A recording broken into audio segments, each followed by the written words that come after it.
Le Cameroun a inauguré samedi 13 avril un musée dédié à l'histoire du royaume Bamoun. Voici 4 choses à savoir sur cet édifice unique en son genre. Son architecture s'inspire des symboles Bamoun. Le musée, d'une superficie de 5000 m², est conçu pour reproduire les symboles du royaume Bamoun. Il se compose d'un serpent à 2 têtes, surmonté d'une araignée à pattes velues. Une double cloche est également présente. Chez les Bamoun, elle est utilisée pour appeler les populations lors d'événements importants tels que les cérémonies, les guerres ou les funérailles. Il retrace l'histoire du peuple Bamoun.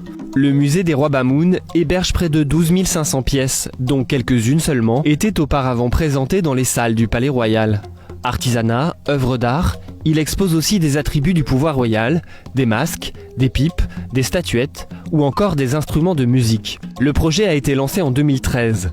C'est le sultan Ibrahim Bombo Joya, le père de l'actuel roi des Bamoun, qui a lancé le projet il y a plus de 10 ans.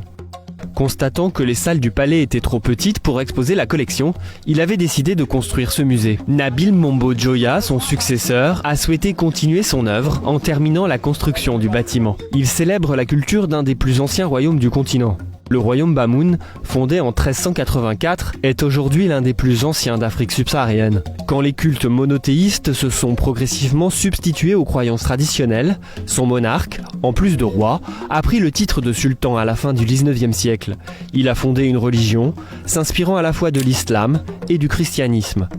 Le musée voit le jour quelques mois après que le Nguon du peuple Bamoun, un ensemble de rituels qui a lieu chaque année, a rejoint la liste du patrimoine culturel immatériel de l'UNESCO.